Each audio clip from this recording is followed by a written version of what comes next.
దయచేసి అంటే టేబుల్ మీద పెట్టుకుంటే రాసుకోవడానికి బాగుంటుంది అనుకుంటున్నారేమో. ముందుకు వచ్చేది, మీ ముందుకు వచ్చి ఖాళీ లేకుండా ఎలా పక్కన ఉండే వాళ్ళు కూడా దాన్ని గమనించాలి. మనకే కూర్చోండి, అందరూ ముందుకు వచ్చేది. ఓకే, యెషయా గ్రంథాన్ని చదువుతూ ఉన్నాం. దేవుడు రారాజు, రాజులకు రాజు దేవుడు.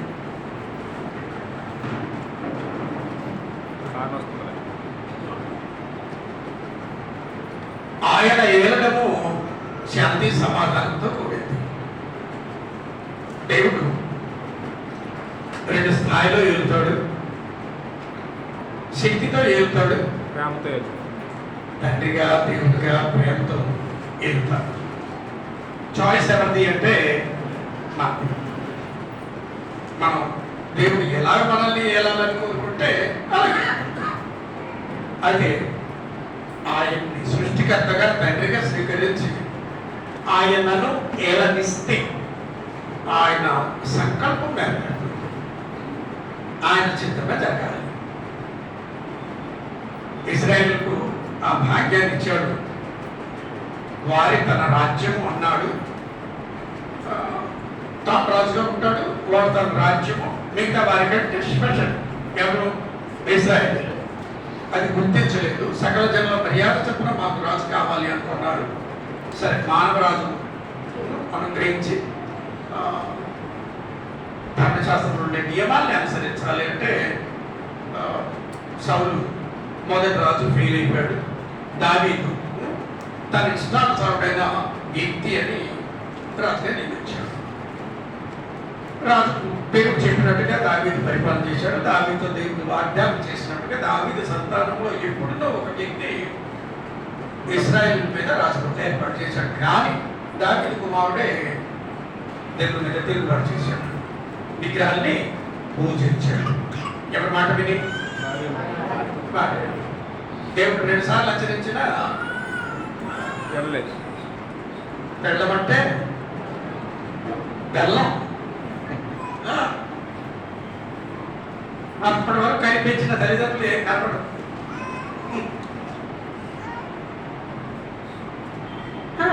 అది వాస్తవం. ఆదాం అలాగే చేశాడు, ఆ బ్రహ్మ కూడా అలాగే వ్యవహరించాడు. ఇశ్రాయేలు సొలొమోను భార్య మాట విని విగ్రహాన్ని పూజించాడు. హెచ్చరించబడినా సరే దిద్దుకోలేదు, రాజ్యం చీలిపోయింది. కానీ దావీదు చేసిన వాగ్దానాన్ని బట్టి వారికి 2 గోత్రాల్ని కేటాయించాడు. వాటిని తన రాజ్యం అన్నాడు. ఇశ్రాయేలు దేవుని రాజ్యం అయ్యాడు. కానీ దావీదు గోత్రం వాళ్ళు కూడా దేవుడికి పూర్తిగా లోబడలేదు, తొలగి చేశాడు. ఈ సింహాసనం మీద, నా సింహాసనం మీద ఇంకా దావీదు సంతానంలో మనుషుల్లో ఎవరు రాజుగా కూర్చోరు అని ఖాళీగా ఉండవలసిందే. యెషయా గ్రంథంలో చెప్పాడు, కన్యక గర్భవతి వాడిని కన్ను అతనికి మర్యాద కూడా గబ్రియెలు ఆ మాట అన్నాడు. తన తండ్రి అయిన దావీదు సింహాసనాన్ని నీకు పుట్టబోయే కుమారుడు దేవుడు అనుగ్రహిస్తున్నాడు. తన ప్రజల్ని ఆయన యుగ యుగాలు ఏలుతాడు. దానియేలు దర్శనాల్లో కనపడేది. యేసుక్రీస్తుకు దేవుడు అధికారాన్ని అప్పచెప్పాడు అని అంటే ఒకప్పుడు తన అధికారాన్ని ఇచ్చాడు. దానికి సంతానం వారు దాన్ని సద్వినియోగం చేసుకోలేదు, తొలగించాడు. సింహాసనం ఖాళీగా ఉంది. ఆ సింహాసనం మీద తన కుమారుడు దైవత్వం కలిగిన వాడు రాజుగా ఉన్నాడు. దాన్ని ఏమంటారంటే దేవుని అధికారం తిరిగి పునరుద్ధరించబడింది. దానియేలు 7:14 చెప్పబడిన మాట 13:14 పునరుద్ధరించబడింది. క్రీస్తు సంఘము దేవుని రాజ్యము అని. కానీ చాయిస్ మంది ఏంటది? నా ఇష్టాన్ని దేవుని ఇష్టం కిందకి తీసుకొస్తే, నా ఇష్టాన్ని దేవుని ఇష్టం కిందకి తీసుకుని వచ్చి దేవుని చిత్తాన్ని, దేవుని వెల్లడి చేసిన నియమాలని నేను అంగీకరించి వాటితో నన్ను ఏలమని ప్రతిమాలితే యేసు ప్రభు వాటితో ఏలుతాడు. దేవుడు చెప్పేదేంటి? నాకు తోచినట్టుగా చేస్తాను, కావలసినప్పుడు అనుకున్నప్పుడు దేవుడా యేసు ప్రభు అంటారు. అంటే వారి హృదయంలో దేవుని పరిపాలన ఉండదు. చాయిస్ మంది ఎప్పుడు మర్చిపోండి. దాని గురించి మాట్లాడుకున్నాం. ఉదయం లేచి పడుకునే వరకు ప్రతిపాదన పని చేసుకుంటున్నాం. నీ రాజ్యం నా హృదయంలో ఉండాలి అని ఎవరైనా అంటామా? హృదయం అంటే ఇష్టానికి కేంద్రం కదా. నీ ఇష్టమే నా ఇష్టంగా చేసుకునే భాగ్యాన్ని దయచేయమని దేవుణ్ణి వేడుకుంటామా? భార్య భర్తతో మాట్లాడినప్పుడు కావచ్చు, తల్లిదండ్రులు పిల్లలతో మాట్లాడినప్పుడు కావచ్చు, పిల్లలు తల్లిదండ్రులతో, స్నేహితులతో, ఇరుగు వారితో, వ్యతిరేకించి వ్యక్తులతో మాట్లాడినప్పుడు కావచ్చు, ఆయన చిత్తం మాత్రమే అమలుపరచబడాలి. దాన్ని నేను ఇష్టపడాలి, నాకు తెలియాలి ఆయన చిత్తం ఏంటో. ధర్మశాస్త్రము కంటే జీవమిచ్చు ఆత్మీయ నియమము అతి శ్రేష్టమైనది. ధర్మశాస్త్రంలో ఇలా చెప్పబడింది, నేను చెప్పేది ఇది దానికంటే శ్రేష్టమైనది. ఈ విచారం చేస్తే విచారం అన్నారు. ఒక స్త్రీని మోహం చూపుతూ చూచినా ఈ విచారమే అంతకంటే శ్రేష్టమైనది. ఓకే, అది యెషయా ప్రవక్త ద్వారా తెలియపరచాడు. ఆయన పరిపాలనలో ఒకవేళ మనము యేసు ప్రభు పరిపాలన నా హృదయంలో ఉండాలి అంటే ఏం చేయాలి? నేను ఆయన చిత్తము తెలుసుకుంటూ అది మాత్రమే అమలుపరచబడాలి, లేక నేను చేయాలి. నాకనేది స్వతంత్రంగా వ్యక్తిగతంగా ఏ ఇష్టపడకు. ఇంతకుముందు ప్రాచీన స్వభావము, నవీన స్వభావం. ప్రాచీన స్వభావం అంటే అప్పుడు నాకు ఇష్టమైనది. నవీన స్వభావం అన్నప్పుడు ఇప్పుడు ఎవరికి ఇష్టమైనది? అది దేవుని పరిపాలన. ఎవరు ఇష్టపడితే నేను ఇష్టపడతాను. వదిలేసి కాఫీ ఆర్డర్ చేస్తాడు. ఎవరు లోపడాలి? ముందు ఎప్పుడైనా వెళ్ళి లేదు రెడీగా నేను కాఫీ తయారు చేశాను పురుషులు అంటారా?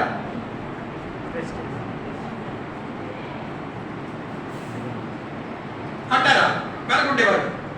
చంద్రకుమార్ గారు ఎప్పుడైనా ఇచ్చారేమో ఇచ్చారు అసలు అలవాట్లేదంట.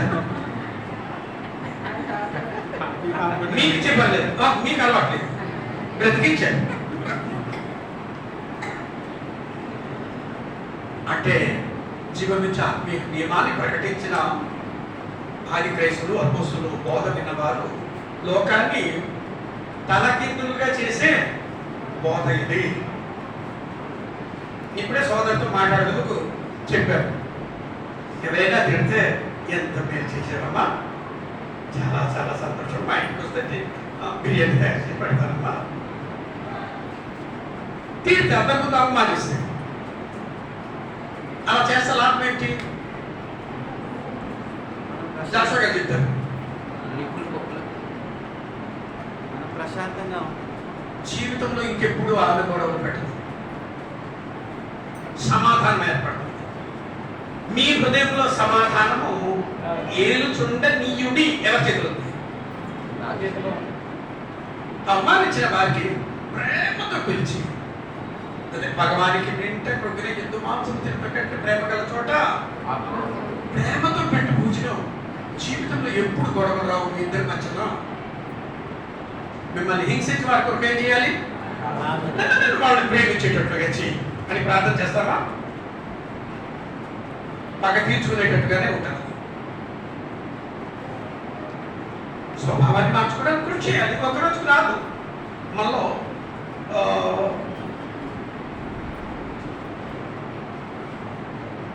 ఒక్కరోజు వచ్చి అనేది దేవుడు కోరటం లేదు కూడా. బాప్తిస్మం పొందినప్పుడు దేవుడికి జన్మించిన వారు నెమ్మదిగా పెరగాలి.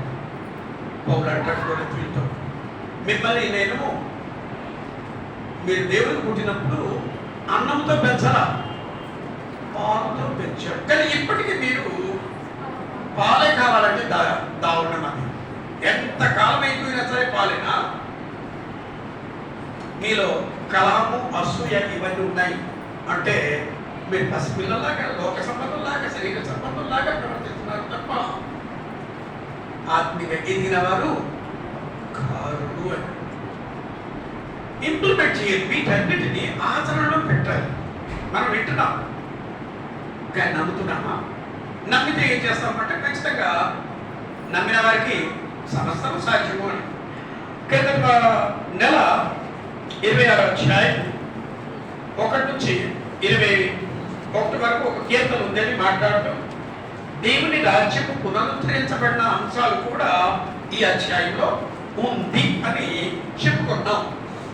మరి మీరు నోట్స్ రాశారో లేదు నాకు తెలియదు.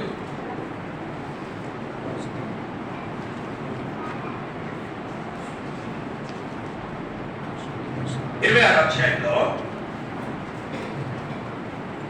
ఎవని మనసు నీ మీద ఆనుకొనుమో, యెషయా గ్రంథం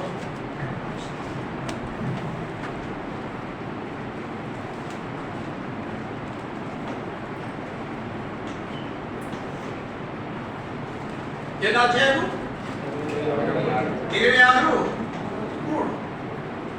ఎవని మనసు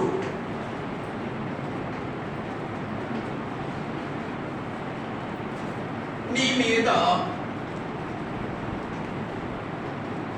ఆనుకొనునో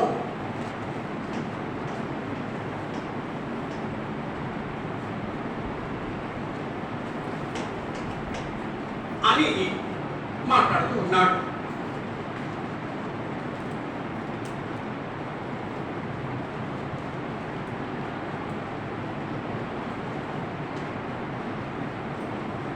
పూర్ణమైన శాంతి గల వారై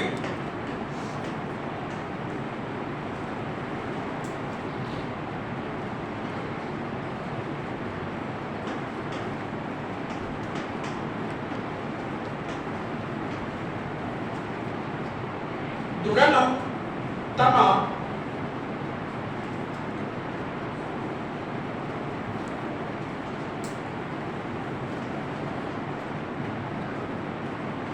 పూర్ణమైన శాంతి గల మనస్సు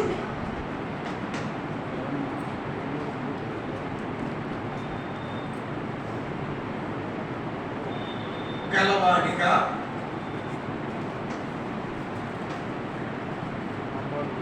తమ ప్రభువు కోసం ఎవరైతే వారి ప్రభు ఎవరు? ఇశ్రాయేలీయుల ప్రభు ఎవరు? యెహోవా. ప్రభు కోసం ఎవరైతే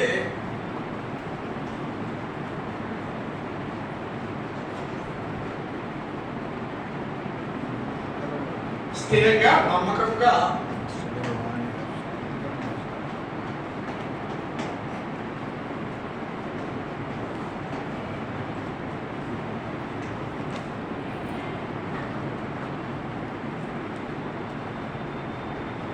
నిలబడతారో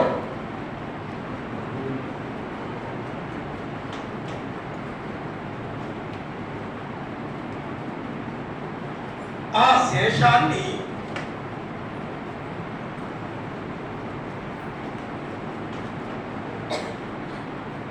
దేవుడు కాపాడుతాడు. శేషము అనే పదాన్ని వాడుతున్నాడంటే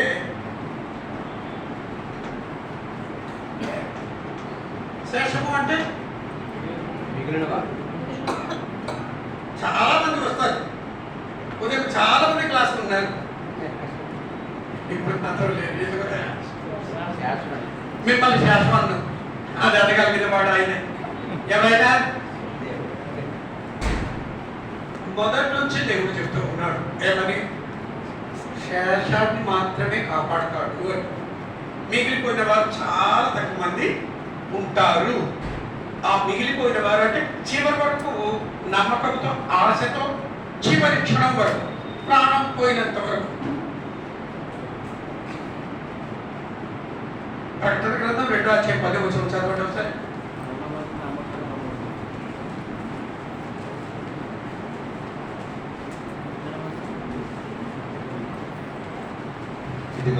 ఇదిగో మీరు శోధింపబడినట్లు అపవాది మీలో కొందరిని చెరలో వేయింపబోచున్నాడు. అపవాది మీలో కొందరిని ఏం చేయబోతున్నాడు?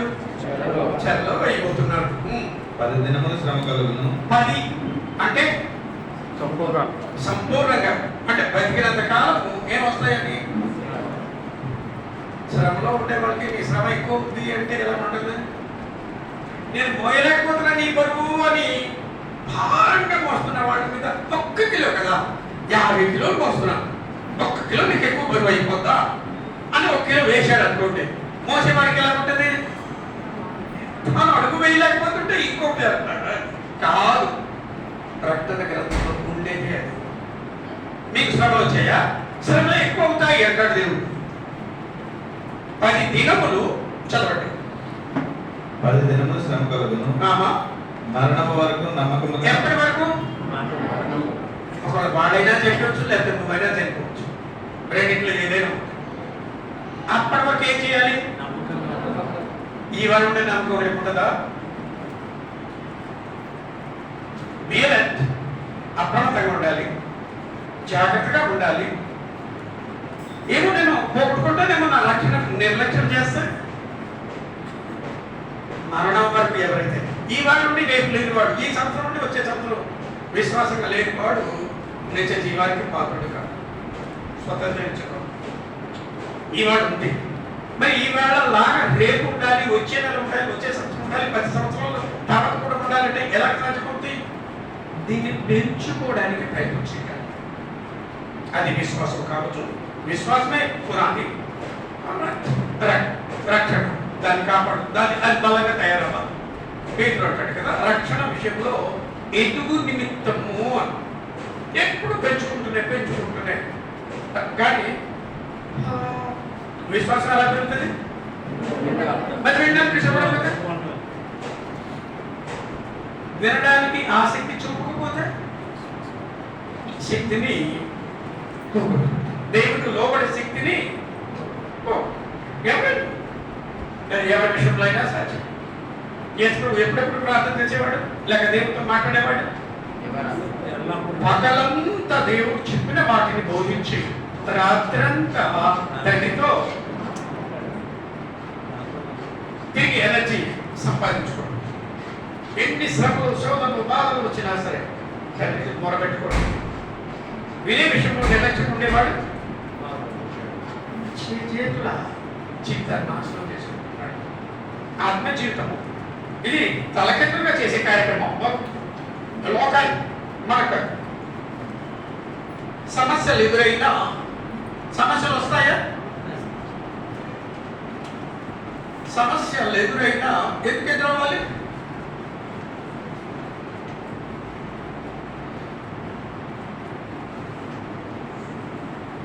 యేసును నమ్మితే మీ కష్టాలన్నీ తీరుతాయని బోధించేవాడు ఉంటారా? ఎక్కువ అవుతాయని బోధిస్తే ఒక్కడు వినడం అనే నమ్మకం కూడా ఉంటుంది కదా. తిరిగిగా నవ్వుతున్నారు. యేసును నమ్మితే కష్టాలు ఎక్కువ అవుతాయి అంటే ఎవరైనా నమ్ముతారా? కానీ జాగ్రత్తగా జ్ఞానంగా బోధించాలి. యేసుక్రీస్తు నమ్మితే ఈ కష్టాలు ఎలా తట్టుకోవాలో ఆయన నేర్పిస్తాడు. ఈ కష్టాల నుండి ఎలా, దీన్ని ఆశీర్వాదంగా ఎలా భావించాలో ఆయన దగ్గర నేర్చుకునే అవకాశం ఉంటుంది. ఎవరి దగ్గర? ప్రయాసపడి భారం మోసుకొచ్చిన సమస్తలారా, నేను మీకు విశ్రాంతిని, నా కాడి మీ యొక్క మీ మీద పెట్టుకొని ఏం చేయాలి? ఎత్తుకొని నేను సాధించకూడను. ఎవరి దగ్గర నేర్చుకోవాలి? శ్రమలు వస్తే యేసు పారిపోయాడా? కృంగిపోయాడా? మరి ఏం చేశాడు? అది నేర్చుకోవాలి. పాట కూడా పాడతాం కదా, శ్రమలు నిజంగా నమ్మి పాడదాం. అది కొత్త పాట కాబట్టి కొత్త పాట అరిగిపోయేది కాదు. లాగా ఎప్పుడు మనసుతో పాడుతున్నాను, అంటే నేను అర్థం చేసుకోకుండా అంగీకరించకుండా పాడుతున్నానా? బాగా పాట పాడుతున్నా అంటే దేవుడికి మొరపెడుతున్నా. ఉన్నాము, దేవుడు మహిమపరుస్తున్నాము, దేవుడితో మాట్లాడుతున్నాము అన్న వాస్తవాన్ని మర్చిపోకూడదు. మనం సమస్యలు ఎదురైనప్పుడు మనము ప్రార్థన,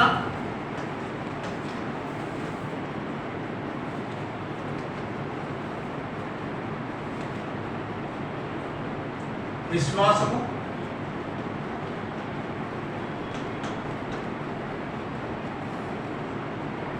నిరీక్షణతో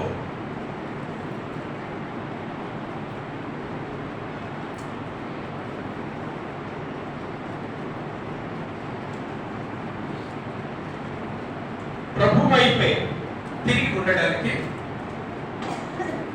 యెషయా ప్రకటిస్తూ ఉన్నాడు.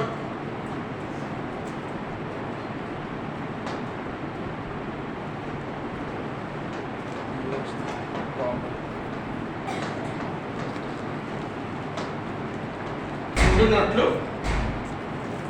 కృషి చేయాలి.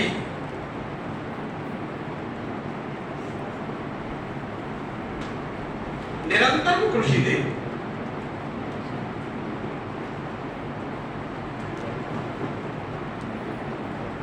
ఆయన నిత్యాశ్రయ దుర్గము. 4వ వచనం చదవండి, 26వ అధ్యాయంలో.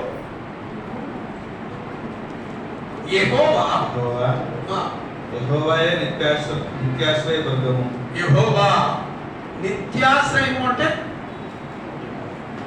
నిత్యము ఆశ్రయము అనుగ్రహించువాడు.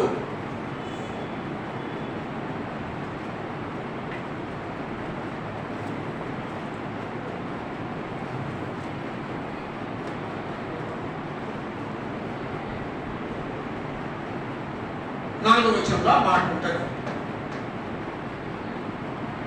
అంటే ఎప్పుడు ఇబ్బందులు కష్టాలు వచ్చినా ఎవరు ఆశ్రయం ఇవ్వగలరు? తల్లిదండ్రులు కాదు, భర్త కాదు, భార్య కాదు, అన్నదమ్ములు, అక్క చెల్లెలు కాదు. కానీ ఆశ్రయం ఇచ్చేది ఎప్పుడు? ఎవరు? ఎంతకాలం ఇస్తాడు? ఎంతకాలం వరకు ఆయన మీద ఆధారపడవచ్చు? బ్రతికినంత కాలం, నిత్యం బ్రతికినంత కాలం. ఎందుకంటే ఆ శ్రమలు కష్టాల నుండి గట్టెక్కించేవాడు కాక తట్టుకునే శక్తినిచ్చేవాడు ఎవరు? కష్టాలు శ్రమలు వస్తే ఏమని ప్రార్థన చేస్తాం? తొలగించాలి అంటే సరిగ్గా అర్థం చేసుకోవడం లేదు. మీకేమో సోదరులు శ్రమలు అవసరం అంటాడు ఆయన. ఎవరు? దాహం వేస్తే ఏది అవసరము? దాహం వేస్తే ఏది అవసరము? ఆకలి వేస్తే ఏది అవసరము? అలాగే క్యారెక్టర్ డెవలప్మెంట్ కొరకు, స్వభావాన్ని, శీలాన్ని బలపరచుకోవడానికి, వృద్ధి చేసుకోవడానికి సోదరులు శ్రమలు అవసరము. ఎంతకాలము? ఇప్పుడే ప్రకటన 2:10 చెప్పాడు, మరణం పర్యంతము నమ్మకంగా ఉండు, అప్పుడు జీవ కిరీటము పొందుతూ. చాలాసార్లు అనిపిస్తుంది కదా, అందరికంటే ప్రపంచంలో నేను ఒక్కడే అంతటి దుర్మార్గుండా, నాకే నా శ్రమలన్నీ అనిపిస్తుందా? అనిపిస్తుందా? విశ్వాసం బలహీనమైంది అని అర్థం. సేమ్ మనకైనా, మా కుటుంబానికైనా ఇన్ని కష్టాలు, ఎప్పుడు కష్టాలేనా అనిపిస్తుందమ్మా? అనిపిస్తుందా? ఎందుకు అనిపించదు? అనిపిస్తుందా? అనిపించదు. అంటే కొన్ని కష్టాలు వచ్చి తొలగిపోయిన తర్వాత పరిస్థితి బాగుంటే వాళ్ళు అనుకోరు, కానీ కంటిన్యూస్గా ఉంటే ఏమనిపిస్తుంది? అందరికంటే నేనే దుర్మార్గురాలినా, మా కుటుంబమే అంత భయంకరమైనది అనిపిస్తుందా? కానీ ఒక వ్యక్తి మాత్రము శ్రమలు వస్తే ఎంత భాగ్యమో, బతికినంత కాలం ఉంటుంది శ్రమ అన్నాడు. ఎవరు? అపోస్తులైనా ఎంతకాలం ఉండాలి? ఎందుకు ఉండాలి? బ్రతికినంత కాలం శ్రమలు ఎందుకు ఉండాలి? ఎలాగా? అది స్టేట్మెంట్. ఎలాగా? ఎస్, ఆయన మీద ఆధారపడతాడు, ఆయనే బలాన్ని ఇస్తాడు. ఆయన మీద ఆధారపడతాడు, ఆయనే బలాన్ని ఇస్తాడు. సమాధానం ఇచ్చేది ఆయనే, ఆదరించేది ఆయనే. ఆయన చిత్తం లేకుండా తల వెంట్రుకలు ఒక వెంట్రుక కూడా కూడా రాలద్దు. ఎవరైనా దేవుడు ఏడ్చినాడు. శ్రమ లేకపోతే ఎవరు జ్ఞాపకం రారు? రిటైర్మెంట్ అయిపోయింది, వచ్చేసిందండి. కంపెనీ నుండి, ప్రభుత్వం నుండి ఒక 30, 40, 50, 60 లక్షల రూపాయలు ఒకేసారి చేతికొచ్చింది. ఎవరు జ్ఞాపకం సార్? అప్పుడు ఎవరు జ్ఞాపకం సార్? ఎవరు జ్ఞాపకం రారు? పోనీ ఎందుకండి దేవుడు జ్ఞాపకం రావాలంటే పోవాలని అర్థమైందండి. ఏ పరిస్థితులు అంటే ఏ పరిస్థితులు ఎక్కువగా దేవుని జ్ఞాపకం చేసుకుంటాము? కొత్త ఉన్నప్పుడే, కొత్త లేనప్పుడే అనుకునేవాడు. కానీ మనము ఇష్టపడదు కదా. పిల్లలకి ఏ ఇబ్బంది రాకూడదు అనుకుంటారు కదా మా విజయ్ కుమార్ గారు.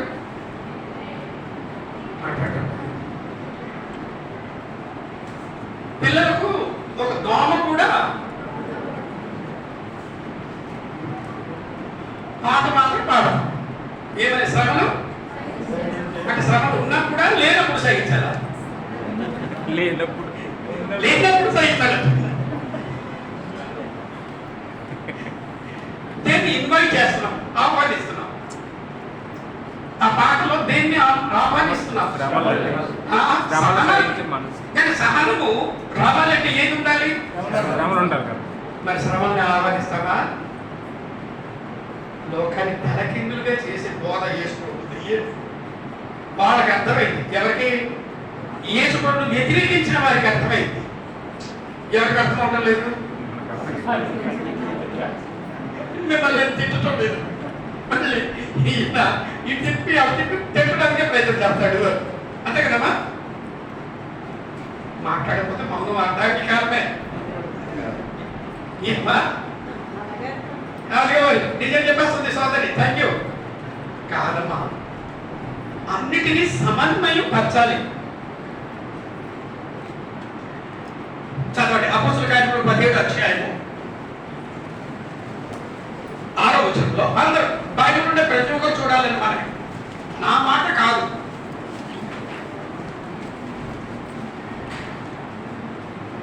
అపోస్తలుల కార్యములు 17వ అధ్యాయం 6వ వచనం. అయితే వారు కనబడినందున యాసోనును కొందరు సహోదరులను ఆ పట్టణపు అధికారుల యొక్కకు ఈడ్చుకొని పోయి. ఎలా తీసుకెళ్లారు? ఊరేగింపుగా. దేని ఈడ్చుకొని తీసుకెళ్తాను? చచ్చిపోయిన కుక్కలు ఏమైనా, పందులు ఏమైనా ఉంటే వాటిని ఏం చేస్తాం? ఈడ్చుకొని తీసుకెళ్లి ఊరు బయట పారేస్తాం. అలా తీసుకెళ్ళిపోయారు. ఈడ్చుకొని పోయి భూలోకమును తలక్రిందులు. అది గమనించవలసిన భాగం.